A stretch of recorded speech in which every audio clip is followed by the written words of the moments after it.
similar slide was shown earlier, showing that the diseases of the heart and the blood vessels take up the number one slot as the cause of death or leading causes of mortality. So this is data from WHO, the country profile of the Philippines.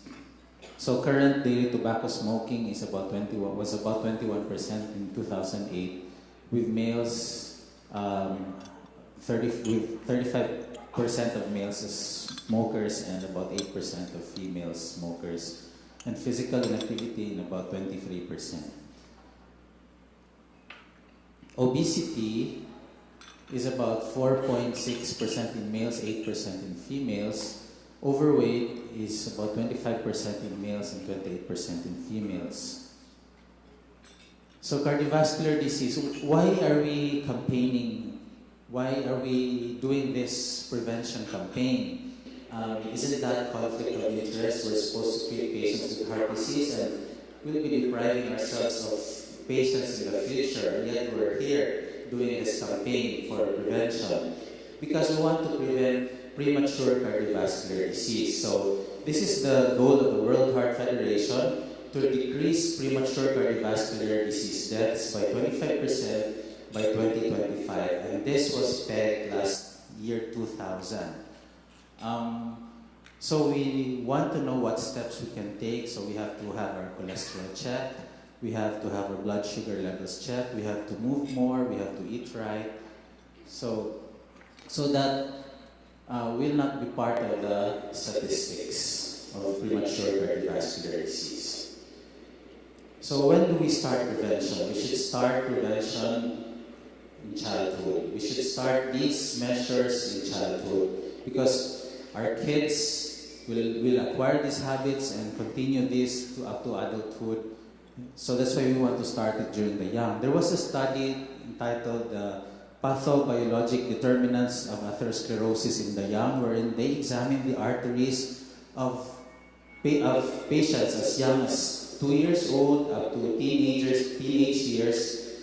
These kids died during vehicular accidents, and when they did the autopsy studies, there were fatty streaks already as early as 2 years old.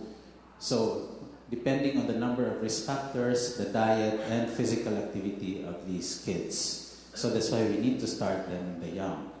And childhood obesity is also a growing concern.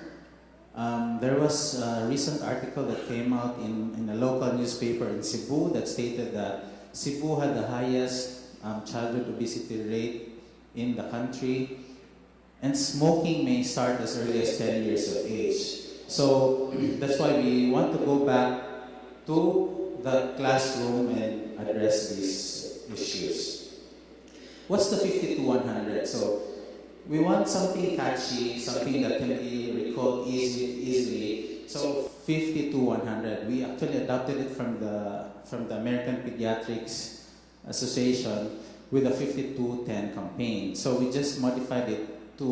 We added another 0 to include smoking, making it the 50 to 100. So in a nutshell, it's telling us to eat right, be more active, and not to smoke. Or if you're smoking, to stop smoking.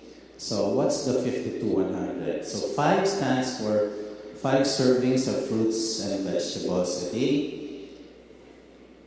Not the labeled fruits or the processed fruits, but the fruit that was presented earlier by Rebecca, the perishable fruit. Because a diet rich in fruits and veggies provides vitamins and minerals. It's important for supporting growth and development and for optimal immune function in children. And it may help prevent weight gain, an important aid for achieving and sustaining weight loss. So what's 2? So 2 hours maximum recreational screen time. So we used to have only the TV, and then we had the personal computer, then we had the laptop, now we have the tablets, we had our smartphones, so too many screens. So as we want the screen time, recreational screen time, to be limited to at most 2 hours. And 2 also stands for 2 grams of salt. So, too much television, so you increase overweight and obesity prevalence, you have lower reading scores and attention problems in children. So the Kaiser Foundation, Family Foundation studied, released in 2010, so media exposure over time. So among 8 to 18-year-olds in a typical day, in 1999, media exposure was about 7 hours and 29 minutes a day. In 2004, it increased to 8 hours and 33 minutes a day.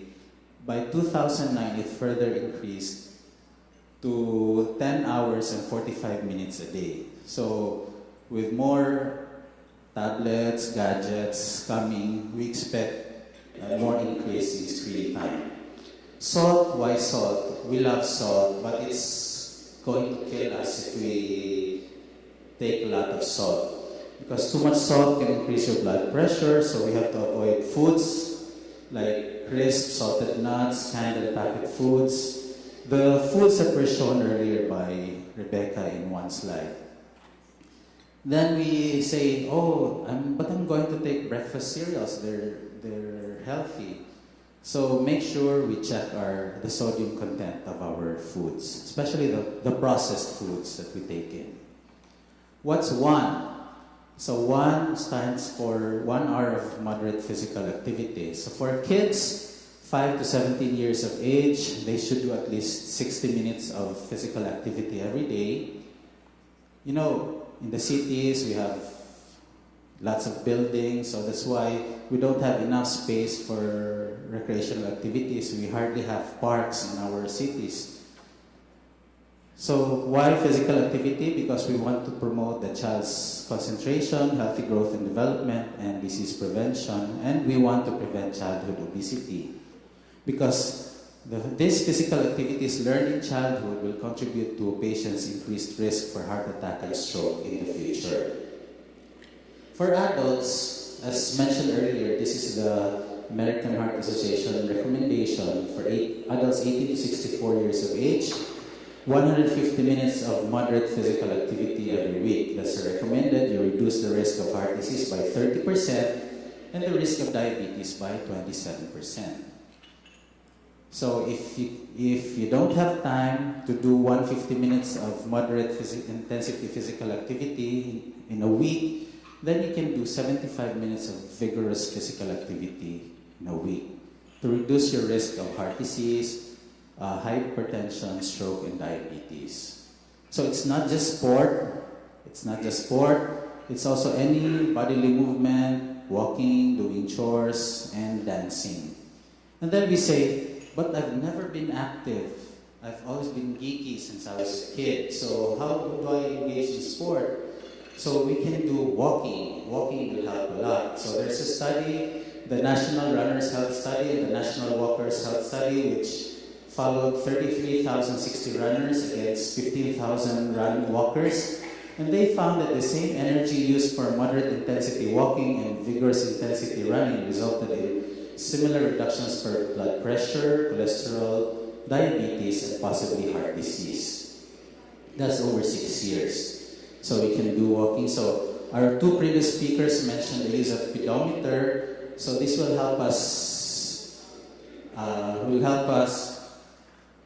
count how many steps we've taken so far. Personally, my pedometer is downloaded on my cell phone, and when I get home, I only have 8,000 steps so far, so I have to walk while watching TV just to be able to reach the 10,000 steps target. So we have to learn how to practice what we preach.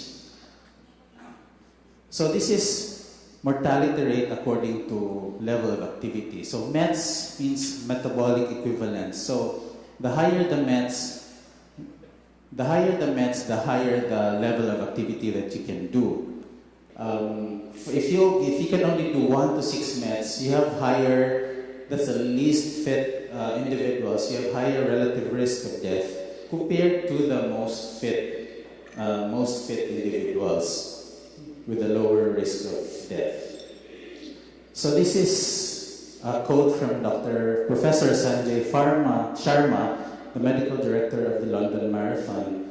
He's also a professor of sports cardiology in St. George University in London. I think exercise is the best prescription any physician could dispense. It is free, enjoyable, and generally free of side effects. Of course, some of you will say, enjoyable, question mark, but it's all subjective. But we can do a physical activity that we enjoy. So there's no limit to what we can do. This was also mentioned earlier. So zero stands for zero sugary beverages or sugar-sweetened beverages like soft drinks, sweetened artificial juices, and iced tea. So because they increase the rate of overweight and obesity in children and in adults, so we should encourage the consumption of more water. Zero smoking. Quitting smoking is the single most important thing a person can do to live longer, because if you're a smoker, you're twice as likely to have a heart attack compared to a non-smoker. When you stop smoking, your risk of heart attack will decrease. So this is from the WHO data released in 2010. So Filipinos aged 15 years and above smoking tobacco, more men 48% compared to women 9%.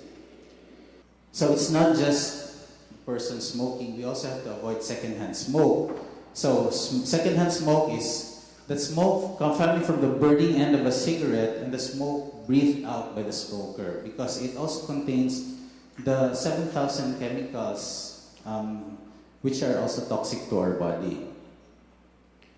So from Lancet, 49% allowed smoking at home, and around 40% having exposure to secondhand smoke on a daily basis, and 54% were exposed on a monthly basis. Since more men are smoking, so that means women and children were harmed by secondhand smoke due to their exposure from the male smokers. So we have Republic Act 9211, which bans secondhand smoke exposure, but we still see a high secondhand smoke exposure. So 55% in public transports, 34% in restaurants, 26% in government offices. So these are some of the health problems due to secondhand smoke. So in infants and children, you have asthma attacks, respiratory infections, ear infections, and sudden infant death syndrome.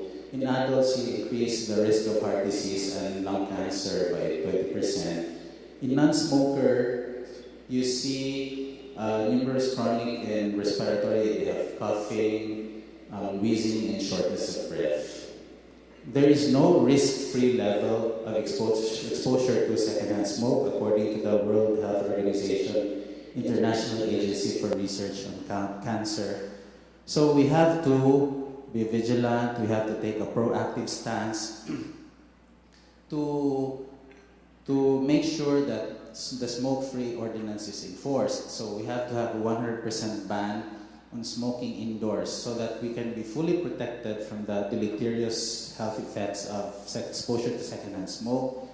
There should be a designated smoking area outside the building away from the entrance, at least 10 meters to prevent exposure to secondhand smoke. Usually we see the ban being enforced inside the buildings, but when we go to the entrance or the exit, you see the smoker standing there. Ideally, this should not be done. Why? Because secondhand smoke kills. So this is 52100 to jumpstart your heart. Let's live this. So 5 servings of fruits and vegetables a day. 2, what's 2? 2 hours of 2 hours of recreational screen time maximum. 1 for moderate physical activity. 0 for sugar sweetened beverages, and next 0 is smoking. So how can you help? So we're asking you to help us because we're only a small organization, and you can help us spread the word through interactive sessions, or you can organize 50 to 100 related activities. You can share the video through social media. You can access the video through our website. It's www.philhearth.org.